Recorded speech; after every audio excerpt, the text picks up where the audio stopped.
This program is for discussion purpose only. Business Plus TV or any of our anchor does not bear any responsibility or liability towards the content.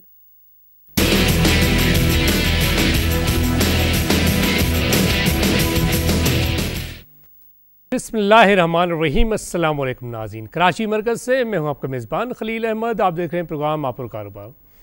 Banking industry में marketing किस तरह होती है और उस marketing का impact क्या आता है, क्या वाकई जो मार्केटिंग के असरात हैं, जो नताइज हैं वो वही आ रहे हैं जो हम एक्सपेक्ट करते हैं। अगर हम बात करें पाकिस्तान में तो 200 मिलियन की पॉपुलेशन में कोई हार्डली 25 मिलियन बैंक अकाउंट्स हैं। फिर जब हम बात करते हैं जी एडल्ट पॉपुलेशन की परसेंटेज, अगर हम बात करें कि कितनी परसेंटेज ऑफ एडल्ट पॉपुलेशन है जो बैंकिंग सर्विसेज हासिल करी, तो हार्डली 16%। क्या वजूहात हैं कि पाकिस्तान में सच, वैसे अगर देखा जाए तो दुनिया भर में एक चीज़ तो कही जाती है बार बार, और ये क्रिस्टीन लिगार्ड IMF की मैनेजिंग डायरेक्टर ने भी कही थी कि दुनिया में 1.5 बिलियन की मुस्लिम पॉपुलेशन है। 1.5 अरब की मुसलमानों की आबादी में अगर देखा जाए तो सिर्फ 25% मुसलमान बैंकिंग सर्विसेज हासिल करते हैं। अब इसके लिए ये बात सामने आ जाएगी जी, शरिया कंप्लाइंट प्रोडक्ट्स अगर लॉन्च होंगी तो ज़्यादा से ज़्यादा मुसलमान बैंकिंग की तरफ आएंगे। अब ये जो अनबैंक्ड पॉपुलेशन है, इसको बैंकिंग सेक्टर में फॉर्मल इंडस्ट्री में लाने के लिए क्या इक़दाम किए जाने चाहिए। रिसेंटली हमने देखा है कि सेंट्रल बैंक ऑफ पाकिस्तान की तरफ से एक मुहिम भी चलाई गई इस्लामिक बैंकिंग को प्रमोट करने के हवाले से।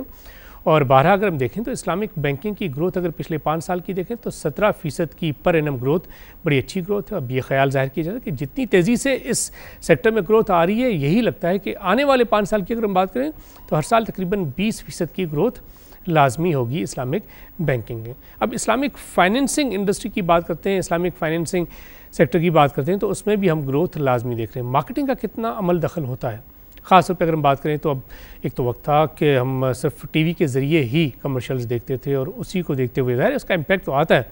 ये जो इम्पल्स बाइंग होती है वो क्या होती है कि आपने एक एडवर्टाइजमेंट देखा, सोचा कि ये प्रोडक्ट हमें ख़रीदनी है, अपना डिसीजन वहीं आप कर लेते हैं। तो TV में जो कमर्शियल आते थे उसका इम्पैक्ट तो लाजमी आता था, लेकिन प्रिंट मीडिया का अपना रोल है और उसका भी एक इम्पैक्ट आता है। लेकिन अगर हम देखें तो जब डिजिटल मीडिया की बात करते हैं तो डिजिटल मीडिया, सोशल मीडिया आजकल छाया हुआ है। अब उसमें कॉस्ट भी कम आती है।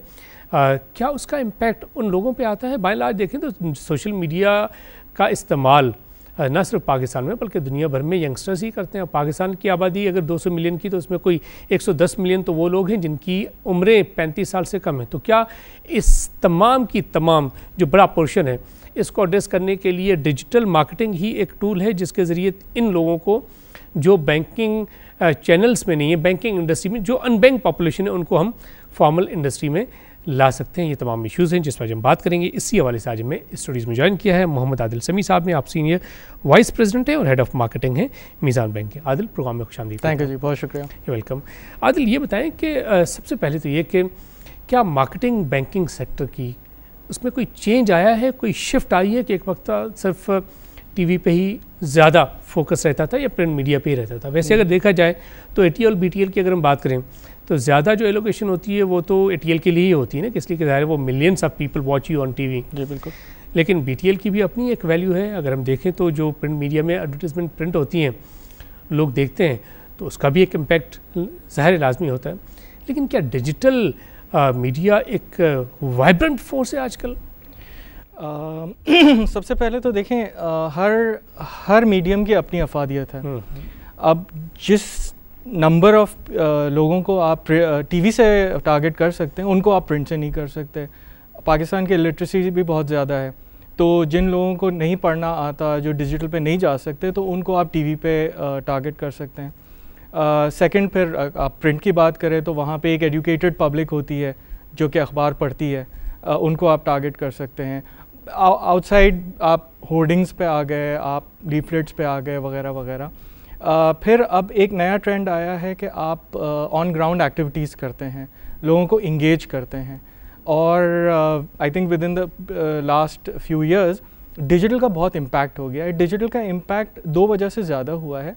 सबसे पहले तो ये है कि हर किसी के एक्सेस पे वो चीज़ है। आपके पास मोबाइल फ़ोन है, आप डिजिटल और या सोशल मीडिया या इंटरनेट के पे एक्सेस करते हैं तो वहाँ पे आपको वो चीज़ें नज़र आ जाती हैं। और सेकंड ये है कि इसका कॉस्ट कम है कंपैरेटिवली। और बहुत टारगेटेड होती है। मतलब मुझे आज पता है कि मैं इस एज के ब्रैकेट के लोगों को अपना मैसेज पहुंचा सकता हूं। तो और जिस तरह से मार्केट में ये है कि ROI बहुत इंपॉर्टेंट हो गया है, रिटर्न ऑन इन्वेस्टमेंट, कि मैं X अमाउंट खर्चा कर रहा हूँ एडवर्टाइजिंग पे या मार्केटिंग पे, तो मुझे उसका क्या बेनिफिट मिलता है। डिजिटल पे ये है कि आपको ये आइडिया हो जाता है कि आपको पता चल जाता है कितने लोगों ने देखा, कितने मरतबा देखा।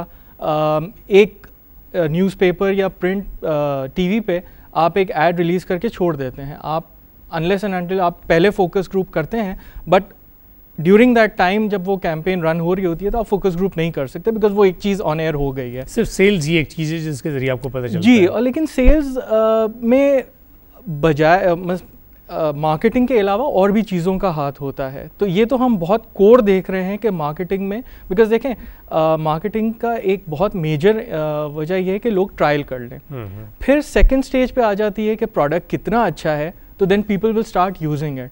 बट असल वजह जो एडवर्टाइजिंग की ये होती है कि आप लोगों को ट्रायल करवा दो। अब आदिल, इसमें एक सवाल, क्या पाकिस्तान की अनबैंक्ड पॉपुलेशन जो बैंकिंग सर्विसेज इस्तेमाल ही नहीं करते जी, अब उसमें चाहे ये वजूहत हों कि जी हमारी ज़्यादातर आबादी देहातों में है, या ये वजूहत हों कि जी ज़्यादातर आबादी अगर हम बात करें तो लिटरेसी रेट हम अगर कहें कि जी यहाँ पे 58% है, अब वो पता नहीं है या नहीं है, ये भी हो सकता है। या फिर हम ये कहें कि जी लोगों के पास परचेजिंग पावर नहीं है, या फिर ये कहें कि जी लोग अभी तक मेंटली तैयार नहीं है, या फिर ये कहें कि जी अगर इस्लामिक बैंकिंग की बात करें तो अभी तक इस्लामिक बैंकिंग इतना ज़्यादा ज़ाहिर है उस लेवल पे आया नहीं है जिस पे हम सोचें। अगर हम पहले 7 बैंक्स की बात करें तो सिर्फ एक बैंक ही इस्लामिक बैंक फुल फ्लेज की बात कर रहा हूँ जो प्रीमियर इस्लामिक बैंक है, वो नज़र बाय लास्ट तो कन्वेंशनल बैंक्स ही हैं।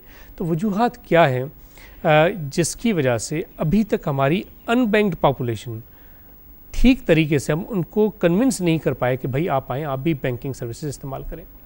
देखिए, इसकी 2-3 वजह हो सकती हैं। एक तो वजह यह है कि फुटप्रिंट बैंक्स का जो है वो उन लेवल पे या वो फोकस नहीं रहा अनबैंक्ड पॉपुलेशन को हिस्टोरिकली करने का। जनरली जिस एरिया में एक बैंक काम कर रही थी उसमें कंफर्टेबल थी। लेकिन आप ये नोटिस करेंगे कि पिछले 2-3 सालों से जब से ये मोबाइल फ़ोन आया है और ब्रांचलेस बैंकिंग आई है, तो एक मेजर पॉपुलेशन जो है वो आपकी बैंक पॉपुलेशन में आ रही है। अब वो बैंक अकाउंट के थ्रू अपना ट्रांजैक्शंस करें या बिज़नेस करें या बिल जमा कराएं, बट एक तरह से वो उस बैंकिंग नेट के अंदर आ रहे हैं। और दूसरी बात यह है कि अब जैसे आसान अकाउंट एक है जो सारी बैंकों ने ऑलमोस्ट लॉन्च किया है।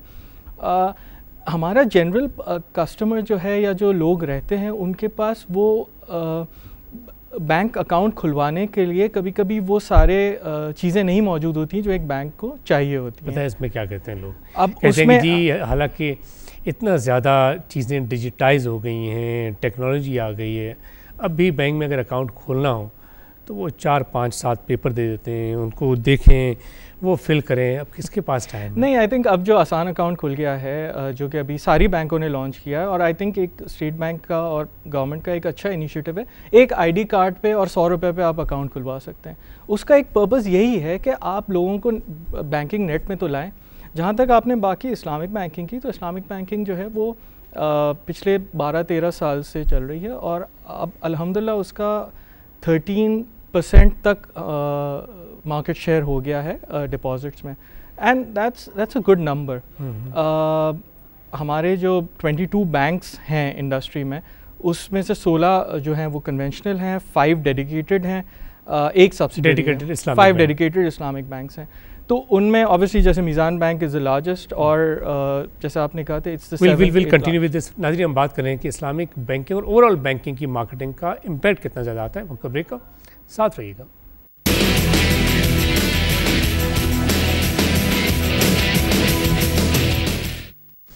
वेलकम बैक नाज़रीन। बात कर रहे हैं कि मार्केटिंग का इम्पैक्ट कितना ज़्यादा आता है। हमारी जो अनबैंक्ड पॉपुलेशन है, क्या वाकई उसको हम जो फॉर्मल बैंकिंग सिस्टम है उसमें लाने में कामयाब हो जाएंगे? इस्लामिक बैंकिंग जितनी तेज़ी से आगे हम बढ़ते हुए देख रहे हैं, जितनी तेज़ी से ग्रोथ आ रही है, क्या यही ग्रोथ का मोमेंटम जारी रहेगा या इससे मज़ीद होगा?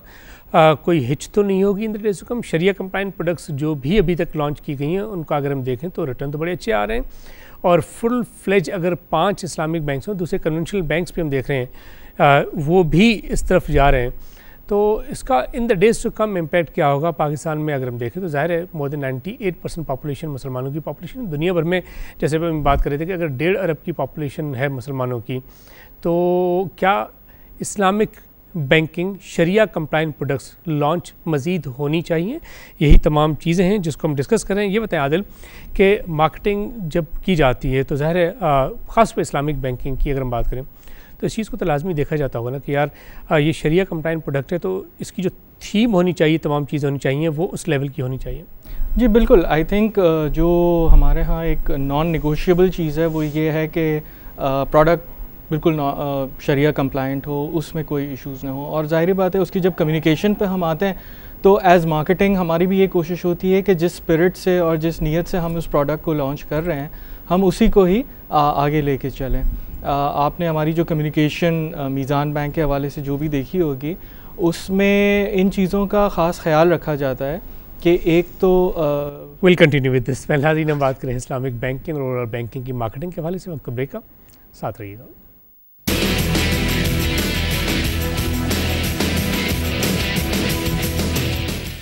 वेलकम बैक नाज़रीन। बात कर रहे हैं कि बैंकिंग सेक्टर में मार्केटिंग स्ट्रेटजीज़ कितनी ज़्यादा इफ़ेक्टिवली काम कर रही हैं। ये बताएं आदिल कि जो भी मार्केटिंग कैंपेन अभी तक मुख्तलिफ बैंक्स ने किए, किसी एक बैंक की बात नहीं करें, जनरल, आप समझते हैं कि उसका इम्पैक्ट वाकई बड़ा पॉजिटिव आया है in terms of bringing the unbank population into the banking channel?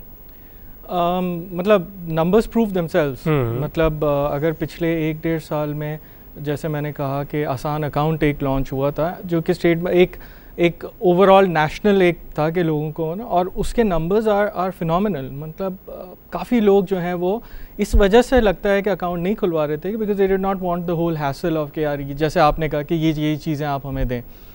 तो वो एक प्रूफ है। दूसरा सबसे बड़ा आई थिंक हमारी ब्रांचलेस बैंकिंग जो है। सबसे पहले इस पर ये जो फॉर्मेलिटीज़, इतने सारे पेपर्स आते थे, अब वो पेपर्स ख़त्म हो गए। जी, सेलेक्टेड अकाउंट्स के लिए वो फॉर्मेलिटीज़ पूरी हो गई। जैसे आसान अकाउंट में मैंने बताया कि आप एक CNIC अपना उसकी कॉपी और 100 रुपये से अकाउंट खुलवा सकते हैं। ज़ाहिर बात है उसकी अपनी लिमिटेशंस हैं। रेफरेंस नहीं चाहिए आपको? नहीं, आपको आप उसकी जैसे मैंने बताया उसकी अपनी लिमिटेशंस हैं। आप उसमें बहुत ज़्यादा एक नंबर लिमिट के ऊपर ट्रांजैक्शन। ये बताइए आदिल कि एक माइक्रो फाइनेंस बैंक है, वो कहता है कि हम 1 मिनट में एक अकाउंट खोलते हैं। आपने कहा और 1 मिनट में अकाउंट खुल गया, वो टेक्नोलॉजी का इस्तेमाल। क्या ये जो कन्वेंशनल बैंक्स हैं, इस्लामिक बैंकिंग इंडस्ट्री की अगर हम बात करें तो उसमें जो बड़े बड़े बैंक्स हैं, इनमें इस तरह का सिस्टम कभी लॉन्च हो पाएगा या हो रहा है? आई थिंक जिस तरह से टेक्नोलॉजी एडवांस हो रही है, जिस तरह से आपके लिंक हो जाते हैं आपके डिफरेंट अकाउंट्स। पहले आप देखें ऑनलाइन बैंकिंग का सिस्टम ही नहीं था। पहले होता था कि जिस बैंक में आपका अकाउंट है आप वहीं पे जाके चेक कैश करा सकते हैं, वहीं पे जाके आप डिपॉजिट करा सकते हैं। अब आप देखें सारी बैंक्स जो हैं वो ऑनलाइन हो गई हैं। जहां आप अकाउंट खुलवाते हैं किसी भी और शहर में जाके आप डिपॉजिट और वो रिसीव कर सकते हैं। तो चीज़ें तो आगे बढ़ रही हैं और आई डोंट फोरसी कि कोई बहुत ज़्यादा कुछ अकाउंट्स तो हैं जैसे मैंने आपको बताया जो कि इंस्टेंट आप खुल सकते हैं मिनिमल रेगुलेशन या मिनिमल आपकी कंफर्मेशन के साथ। बट ये टाइम दूर नहीं है कि आप टेक्नोलॉजी को यूज़ करते हुए आप इंस्टेंट अकाउंट। अच्छा, ये बताएं कि अभी सेंट्रल बैंक की तरफ से, मिनिस्ट्री ऑफ फाइनेंस की तरफ से भी हमने देखा है कि इस्लामिक बैंकिंग को बढ़ावा देने के हवाले से कैंपेन चलती रही है। इसका इम्पैक्ट आया है इस्लामिक बैंकिंग की ग्रोथ पे? जो 17% हम कहते हैं कि जी पर एनम पिछले 5 साल में ग्रोथ रही है, क्या इसमें इसका काफ़ी ज़्यादा अमल दरामद है, अमल दखल है? डेफिनेटली आई थिंक कि एक हमारी पाकिस्तान की जो पॉपुलेशन थी वो एक वजह ये भी थी कि वो अकाउंट्स में इतना कंफर्टेबल नहीं होते थे कि वो एक सूद का आंसर से वो घबराते थे। तो with the development of Islamic banking and जो इस्लामिक बैंकिंग इंडस्ट्री का सपोर्ट ग्रुप है वो जिस तरह से काम कर रहा है और जिस तरह से अवेयरनेस डेवलप कर रहा है लोगों के, तो बहुत फ़र्क पड़ता है। रोड शोज़ हो रहे हैं, सेमिनार्स हो रहे हैं जहाँ पे लोगों को एडुकेट किया जाता है। मैं अक्सर कहता हूँ कि जो जैसे स्पेशली मीज़ान बैंक और इस्लामिक बैंकिंग इंडस्ट्री है, हमें डुअल रोल करना पड़ता है। हमें FMCG की तरह ATL और BTL भी करना पड़ता है और फार्मास्यूटिकल इंडस्ट्री या क्रॉप साइंस की जो इंडस्ट्री है उस तरह लोगों को एडुकेट भी करना पड़ता है। एटलीस्ट जब से मीज़ान बैंक स्टार्ट हुआ है, एक बहुत ही स्ट्रॉन्ग फोकस है टुवर्ड्स एजुकेटिंग द पीपल। हमारे सेमिनार्स होते हैं ब्रांच लेवल पे, एरिया लेवल पे, जहाँ पे लोगों को एजुकेट किया जाता है कि ये डिफरेंस है and this is what Islamic banking is. Because ज़ाहिरी बात है, जब स्टार्ट हुआ था तो एक कन्फ्यूजन थी लोगों के दिमाग में, कुछ सवालात थे, तो उन सवालात को एड्रेस करने के लिए ही ये एवेन्यू यूज़ किए जाते हैं। और डेफिनेटली जो स्टेट बैंक की तरफ से एफ़र्ट है या इस्लामिक बैंकिंग इंडस्ट्री की तरफ से जो जॉइंट एफ़र्ट है वो काफ़ी काम कर रहा है, और जो आप नंबर्स देख रहे हैं वो इसका इम्पैक्ट नज़र आ रहा है। लेकिन मैं साथ साथ ये कहूँगा कि इसमें और चीज़ करने की ज़रूरत है। जो कन्वेंशनल बैंकिंग इंडस्ट्री है वो पिछले 50-60 साल से है, तो अगर आप उसी लेवल प्लेइंग फील्ड देंगे तो भी इस्लामिक बैंकिंग इंडस्ट्री को वो उस स्पीड से नहीं इंक्रीज़ हो सकती। आपको कुछ ना कुछ उनको बेनिफिट देना पड़ेगा, such as other avenues to invest. मतलब जैसे मैंने आपको कहा कि अपनी लिमिटेशंस हैं जिसमें हमें काम करना है, लेकिन उसके साथ साथ गवर्नमेंट सपोर्ट होगी। गवर्नमेंट ये कहे कि सपोज फॉर एग्जांपल के जो गवर्नमेंट इन्वेस्टमेंट होगी वो इस्लामिक बैंकिंग के थ्रू होगी। अभी जैसे फर्स्ट टाइम हुआ है कि हज के जो एप्लीकेशंस हुए हैं वो they would only happen with Islamic banking और Islamic banking windows of conventional branches, which is a big step. पहले and for as long as Hajj applications were happening, आप नहीं था, आप किसी भी बैंक में या जो बैंक ऑथराइज थी ये करने के लिए, वो इस साल हुआ है कि ओनली इस्लामिक बैंकिंग अकाउंट्स या इस्लामिक बैंकिंग प्रोसेस के थ्रू आप इनको कर सकेंगे, which is a good step. अच्छा, ये बताया आदिल कि but more needs to be done. अच्छा, जो फुल फ्लेज कन्वेंशनल बैंक्स, अब वो जो फुल फ्लेज इस्लामिक बैंकिंग की तरफ जाने की तैयारियां हो रही हैं, काम हो रहा है, उसमें मार्केटिंग का रोल कितना ज़्यादा अहम होता है? देखिए, आज से 6-7 साल पहले Ramzan was a dull month, ठीक है, रमज़ान में कोई एडवर्टाइजिंग नहीं होती थी। 2010-11 में एक कैंपेन हमने ही लॉन्च की थी, बिकॉज उस टाइम पे हो रहा था कि अगस्त और रमज़ान जो है वो पैरेलल चल रहा था, तो हमने एक कैंपेन लॉन्च की विच वाज कॉल्ड रिबा से आज़ादी का महीना।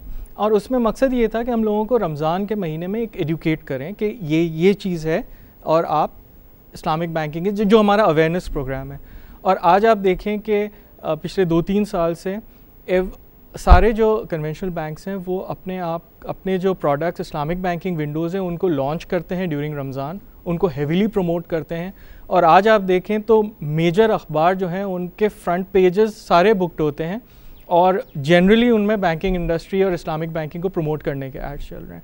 तो एक जो ये बैंक्स हैं इनको भी नज़र आता है कि एक अपॉर्चुनिटी है इस्लामिक बैंकिंग में, और जो स्टेट बैंक की रेगुलेशंस के अंडर वो काम करते हैं, जिस पे वो अश्योरेंस ये होती है कि वो बिल्कुल सही इस्लामिक बैंकिंग है तो जो करते हैं। तो उसके थ्रू आप देखें every business decision is dependent on the ultimate result and ultimate profitability. तो if conventional banks are doing it and they are also doing Islamic banking, it's a very good thing, because हमारा तो मकसद ही ये है कि Islamic banking should be banking of first choice. और मीज़ान bank का अगर आप मिशन देखें तो वो इसमें जो लाइन लिखी हुई है, and this is before we started, जब कोई भी हमारा मार्केट शेयर भी मीज़ान बैंक का कुछ नहीं था, तब से हमारा जो मिशन है वो यही है, to make Islamic banking as banking of first choice. So if other conventional banks are doing it, other dedicated Islamic banks are doing it, it's a very good thing. Banking of first choice की अगर हम बात करें तो फिर अगर एक चीज़ को हम देखें कि जी पाकिस्तान में जब हम आबादी की बात करते हैं तो अगर 60%, 55% आबादी हमारी देहातों में रहती है, तो उनको, और फिर ज़ाहिर है उनके जहन में भी बहुत सारे सवाल आते हैं ना जब हम इस्लामिक बैंकिंग की बात करते हैं। फिर मार्केटिंग ज़ाहिर एक बड़ा स्ट्रॉन्ग टूल होता है जिसके ज़रिए उनको आप इस सिस्टम में ला सकते हैं। बिल्कुल। उनके लिए क्या कोई अलग मार्केटिंग स्ट्रेटजी होती है कि देखें अब एक एजुकेटेड क्लास है उसके लिए डिफरेंट, लेकिन वो लोग जो देहातों में रहते हैं ज़ाहिर है वहाँ एग्रीकल्चर सेक्टर की, अब देखें रिसेंटली जो बजट आया उसमें हुकूमत पाकिस्तान ने 700 बिलियन रुपीज़ की एलोकेशन की है for the agriculture loan disbursement जो होगी, ताकि हमारे एग्रीकल्चर सेक्टर में हो सकता है कि बढ़ावा आ जाए। तो क्या उनके लिए एक अलग मार्केटिंग स्ट्रेटजी होती है कि जी इनका bent of mind is different, they are the people who may need more information, they are the people who may not be that much literate जैसा कि शहरों में होता है, या they are the people actually who might be having so many reservations कि अब शहरों में जो लोग रहते हैं ज़ाहिर है उनका एक अलग bent of mind होता है, उनको काफ़ी ज़्यादा अवेयरनेस होती है, लेकिन देहातों में रहने वाले लोगों को अब हालांकि टेक्नोलॉजी ने सबको अवेयर कर दिया है, लेकिन उसके बावजूद ज़ाहिर है वो माइंडसेट तो थोड़ा बहुत डिफरेंट होता है ना। डेफिनेटली होता है। देखें मीज़ान बैंक की जो सिटीज़ हैं जिसमें हमारी ब्रांचेस हैं 143 सिटीज़, तो काफ़ी लोगों को तो वो नाम भी नहीं याद होंगे कि कौन कौन से शहर हैं, कभी कभी हमें भी कन्फ्यूजन हो जाती है कि कौन से शहर हैं। और बाकी जो बड़े बैंक्स हैं जो कन्वेंशनल भी हैं और शामी के, उनका भी बहुत बड़ा नेटवर्क हो गया है। तो ये कहना कि जो विलेजेस में या कहीं दूर देहात में जो लोग हैं उनसे कोई ब्रांच दूर है, it might not be true today. मतलब करीब किसी के मतलब एक किलोमीटर के डिस्टेंस पे ज़रूर ब्रांच है। जहाँ तक की बात आती है कि उनको अट्रैक्ट कैसे करते हैं, डेफिनेटली उनके लिए अलग स्ट्रैटेजीज़ होती हैं। आप एक कॉर्पोरेट जो एक कस्टमर है हमारा, उसको हम अलग तरीके से टारगेट करते हैं। एक विलेज में रहने का जो आदमी होता है उसको हम अलग से टारगेट करते हैं। इसीलिए मैंने आपको जब बताया कि हमारे जो सेमिनार्स होते हैं, हमारी जब नई ब्रांचेस खुलती है वहाँ पे हम इवेंट्स करते हैं जहाँ पे लोग आते हैं। Regional newspaper, regional TV channels, regional radio channels, regional newspapers, इन पे हम एडवर्टाइज़ करते हैं ताकि वो मैसेज उन लोगों तक पहुँचे। और वो जो लैंग्वेज है वो भी ज़ाहिर जब जी बिल्कुल रीजनल लैंग्वेजेस में भी यूज़ करते हैं। रेडियो स्पॉट्स जो हैं वो आप देखें तो वो रीजनल लैंग्वेजेस में भी होते हैं, बट हम शहर में रहने वालों को वो इसलिए नहीं सुनाए, इतने हम ज़्यादा नहीं सुन सकते बिकॉज वो बहुत सिलेक्टेड होते हैं। आपको पता है कि इस एरिया में ये लैंग्वेज ये कमर्शियल बना दिया जी कि जी बैंक की ये प्रोडक्ट है, इसको हम प्रमोट करना चाहते हैं। अब एक तो वो हो गया ना कि जो मेजर चैनल्स हैं उस पर एक आ रही है, फिर दूसरे जो रीजनल चैनल्स हैं, चाहे वो पश्तो हो, पंजाबी हो, सराइकी हो, सिंधी हो, बलोची हो, कोई और ज़बान का हो, तो वही एडवर्टिजमेंट डिफरेंट वॉइस ओवर के साथ उसी रीजनल लैंग्वेज में करके जब चलाते तो उसका इम्पैक्ट ज़ाहिर ज़्यादा आता होगा। डेफिनेटली, बिकॉज लोगों को वो समझ आती है। हमने अभी एक मालूम किया था कि लोग पढ़ कौन से लैंग्वेज सकते हैं, बिकॉज आप बात तो हर लैंग्वेज में कर सकते हैं, लेकिन तो वो हमें पता चला कि इस लैंग्वेज में लोग पढ़ सकते हैं, तो आप कोलैटरल अगर ट्रांसलेट करें तो इस लैंग्वेज में आप ज़रूर करें, बट बाकी जो लैंग्वेजेस हैं उसमें आप ना करें, बिकॉज वो people are more comfortable in reading Urdu. तो फिर हमने वो हमें रिसर्च नहीं बताया जो हमारी मार्केट है, बट उसका डेफिनेटली पड़ता है असर। जैसे कहते हैं कि personal selling is the best tool. आपको कोई बात करेगा और आप अगर इफ़ आई ट्रस्ट यू, आपकी बात मैं ज़रूर सुनूंगा। इसी तरह जो हमारी ब्रांचेस होती हैं वो उस लोकेलिटी में होती हैं, उनके जो ब्रांच मैनेजर्स या स्टाफ होता है वो उन्हीं इलाके से होता है, लोकल्स होते हैं, या अगर लोकल्स नहीं भी हों तो they very familiar with the area. तो वो जब वो कस्टमर से या पब्लिक से वो बात करते हैं जो कि हमारा एक प्लान का एक हिस्सा है, इट मैटर्स। रिसर्च का वैसे अगर हम देखें तो तहकीक का फुकदान हमारे मुल्क में है, हर शोबे में है, लेकिन तहकीक के ज़रिए आप नए आइडियाज़ आपके सामने आते हैं। बैंकिंग इंडस्ट्री में तहकीक कितनी ज़्यादा मजबूत तरीके से आगे बढ़ रही है? देखिए, जैसे मैं अक्सर कहता हूँ कि there is always room for improvement. काफ़ी चीज़ें हो रही हैं, काफ़ी रहती हैं होना। रिसर्च भी 2-3 तरह से होती है। एक तो आप एक फॉर्मल रिसर्च करते हैं कि किसी एजेंसी को आपने हायर किया और आपने रिसर्च किया to understand your product. Second और थर्ड लेवल की जो रिसर्च होती है वो होती है कि जो आपका कस्टमर जनरली आके आपको बात करता है, उसके लिए आपका जो नेटवर्क है वो बहुत स्ट्रॉन्ग होना चाहिए। आपको ये पता होना चाहिए कि एक कस्टमर आपकी सपोज़ लाला मूसा की ब्रांच में आके भी कोई चीज़ अगर आइडिया देता है तो वो इतना आपका नेटवर्क स्ट्रॉन्ग हो कि वो कैस्केड होते हुए एक सेंट्रल लोकेशन पे आके उसके ऊपर कोई एक्शन हो। बिकॉज जनरली आइडिया यहीं से निकलती हैं कि ये हमें प्रोडक्ट चाहिए, ये हमें डिफरेंस आप कर दें तो बहुत अच्छा हो जाएगा, और माइनर चेंजेस ही होती हैं। मतलब आप एक प्रोडक्ट पे एक्स आप चीज़ें करते हैं, आपने वाई कर दी और आप एक कस्टमर बेस बन गया। तो research is very important, but I would suggest कि जो फॉर्मल रिसर्च है वो काफ़ी टाइम कंज्यूमिंग होती है, एक प्रोसेस फ्लो होता है। हमें हर वक्त बैंक्स बजट कोई सफिशिएंट बजट कोई खातिर खा आप समझते हैं कि अमाउंट एलोकेट करते हैं? जी बिल्कुल, एलोकेटेड होता भी है और भी होना चाहिए, लेकिन जैसे मैंने कहा कि जो इनफॉर्मल रिसर्च होती है वो बहुत ज़्यादा इम्पॉर्टेंट होती है। आप किसी भी इंडस्ट्री में देख लें कि कस्टमर की जब तक आप नीड नहीं अंडरस्टैंड करेंगे कि उसको चाहिए क्या, तो आप नहीं डेवलप कर सकते। इस्लामिक बैंकिंग भी जब स्टार्ट हुई तो हमने भी यही देखा कि ऐसे कौन से प्रोडक्ट्स हैं जो लोग यूज़ करते हैं और कैसे हम उसको जो करंट है उसको इस्लामिक प्रिंसिपल्स के थ्रू ला के उनको वही सर्विस प्रोवाइड करें। अच्छा आदिल, ये बताएं कि अगर हम ब्रांचलेस बैंकिंग की बात करें जी, तो सेंट्रल बैंक की तरफ से 2008 में ये चीज़ सामने, फिर 2011 में कुछ रिवीजन भी हुआ था उसमें। ब्रांचलेस बैंकिंग ने वाकई एक इनकलाब बर्पा किया है हमारे मुल्क में या नहीं? अगर हम देखें तो सेल्यूलर सर्विसेज की बात करें तो अगर 140 मिलियन लोग ये सर्विसेज इस्तेमाल कर रहे हैं तो ब्रांचलेस बैंकिंग, मोबाइल बैंकिंग का तो एक इनकलाब हमें नज़र आना चाहिए। वो नज़र आ रहा है? बिल्कुल नज़र आ रहा है। मतलब जब हम ये देखते हैं कि आपका फॉर एग्ज़ाम्पल आपका टेलर भी आपको कहता है कि आप मुझे मोबाइल के थ्रू पैसे ट्रांसफ़र कर दो, या anyone else on the road, तो दैट शोज़ शायद हम लोग जो कि एक बैंक अकाउंट ईजिली हैंडल करते हैं, हम ज़्यादा कंफर्टेबल हैं, हम ब्रांच में अंदर जाने से कंफर्टेबल हैं। बिकॉज आप ये भी देखें ना कि एक आपका जो लो एंड का जब कोई ब्रांच में जाएगा तो इज़ नॉट वेरी कंफर्टेबल, उसको person to person interaction minimise करना है। इसी वजह से आप जो ऑल्टरनेट डिस्ट्रीब्यूशन चैनल के आपके प्रोडक्ट्स इंप्रूव हो रहे हैं वो इसी वजह से हो रहे हैं। तो ये बताएं कि क्या in the days to come ये जो ऑपरेशन मैनेजर्स होते हैं, ऑपरेशन ऑफिसर्स होते हैं, ऑपरेशन स्टाफ होता है ब्रांचेस में, इनकी वैल्यू ख़त्म हो जाएगी? अभी रिसेंटली देखें ना, स्विट्ज़रलैंड में ये बात चल रही थी कि स्विट्ज़रलैंड में लोग कह रहे थे कि जी वर्किंग अपॉर्चुनिटीज़ नहीं है सर, जॉब के लिए, एम्प्लॉयमेंट के लिए मौके नहीं है, इसलिए कि ज़्यादातर काम तो ऑटोमेशन के ज़रिए हो रहा है, रोबोट्स काम करते हैं। तो एक सर्टेन अमाउंट डिसाइड कर दें कि हर बंदे को जो भी स्विट्ज़रलैंड में रहता है उनको ये पैसे मिलें, इसलिए कि जब काम करने के मौके ही नहीं होंगे तो फिर आप क्या करेंगे? तो क्या in the days to come हम ये कह सकते हैं कि चूँकि तेज़ी से हर चीज़ डिजिटल होती जा रही है और अगर ब्रांचलेस बैंकिंग, मोबाइल बैंकिंग बहुत ज़्यादा तेज़ी से बढ़ी और मज़ीद बढ़ेगी तो ये जो ऑपरेशन का स्टाफ होता है ब्रांचेस में, इनकी कोई अफादियत, कोई वैल्यू नहीं रहेगी? देखिए उनका यूज़ चेंज हो जाएगा। देखें आज से 20 साल पहले ब्रांच टाइमिंग्स होती थी 1:30 बजे तक, अब वो 5:30, 6, कभी और भी ज़्यादा 24/7 भी है, 24/7 भी है।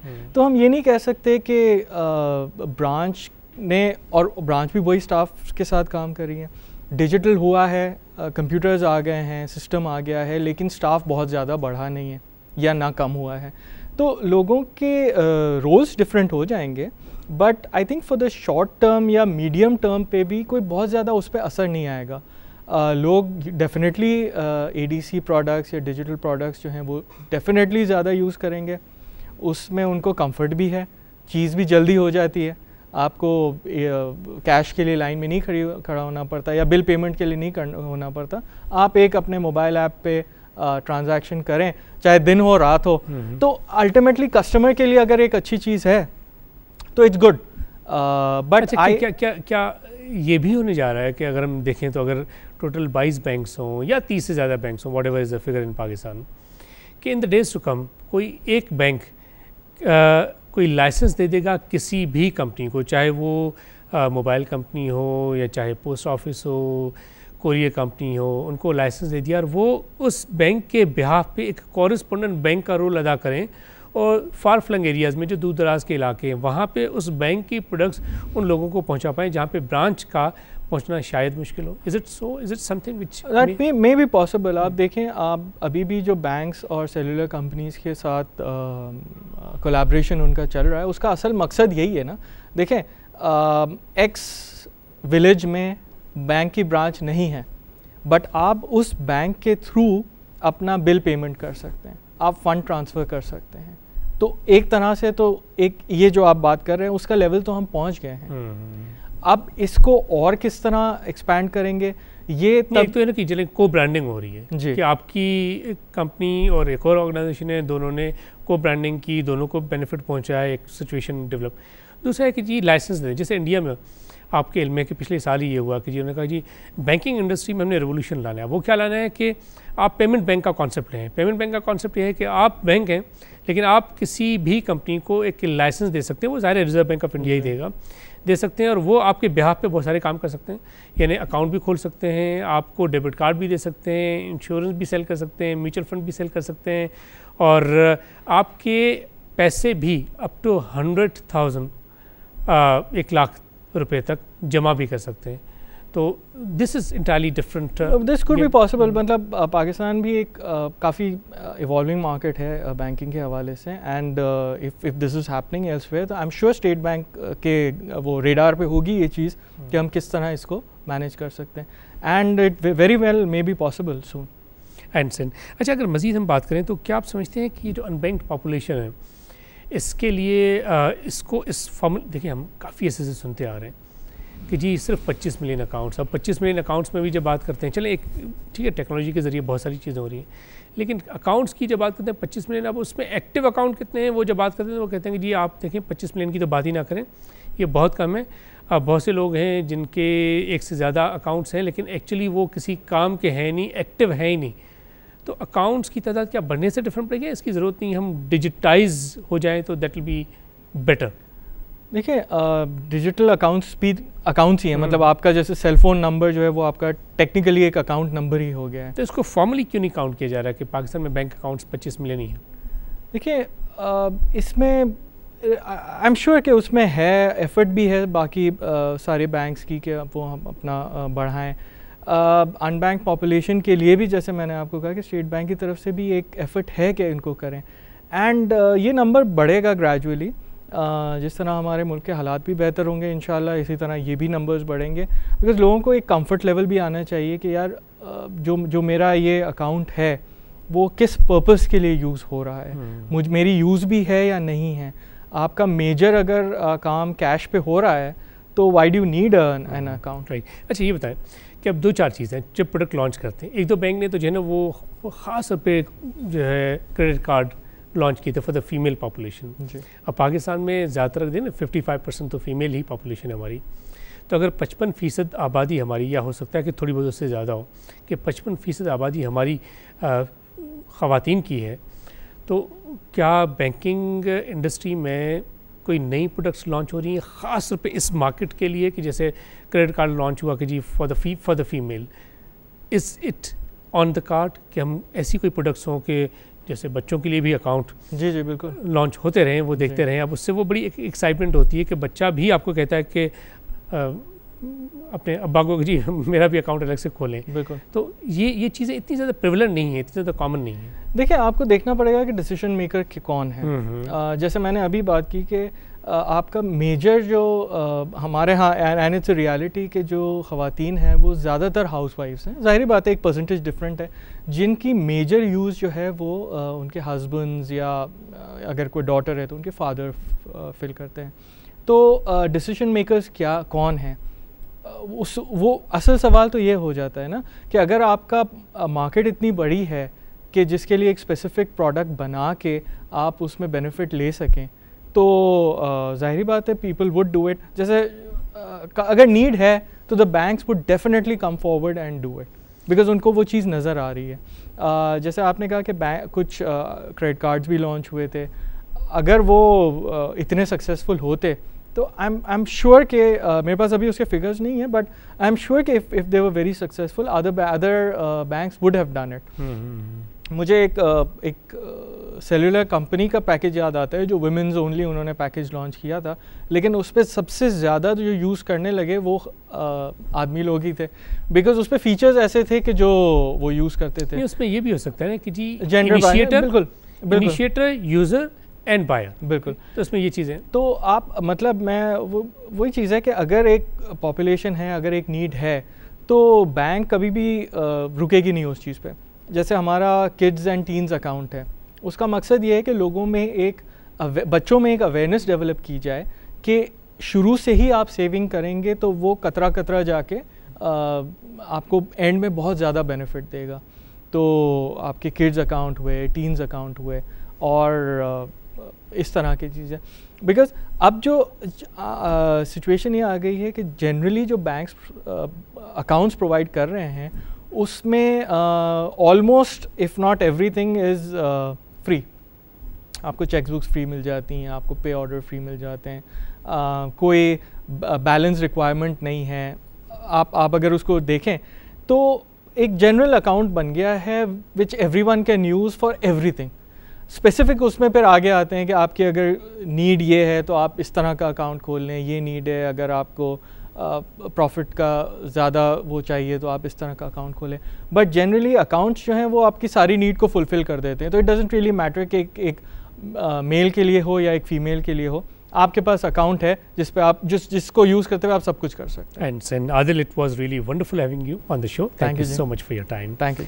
वेल नाज़रीन, अगर हम बात करें तो इसमें कोई शक नहीं कि मार्केटिंग का इम्पैक्ट तो बहुत ज़्यादा आता है, चाहे वो हम बैंकिंग इंडस्ट्री की बात करें, FMCG की बात करेंगे, किसी भी प्रोडक्ट की बात करें, तो marketing is something which creates need. अगर नीड ना भी हो तो मार्केटिंग के जरिए नीड तो क्रिएट की जा सकती है। उम्मीद है आपको हमारा आज का प्रोग्राम पसंद आया होगा। आप अगर फीडबैक देना चाहते हैं तो फेसबुक और ट्विटर के जरिए फीडबैक दे सकते हैं। अब तक के लिए इतना ही। अपने मेज़बान खलील अहमद और हमारी पूरी प्रोडक्शन टीम को इजाज़त दीजिए। अल्लाह हाफ़िज़।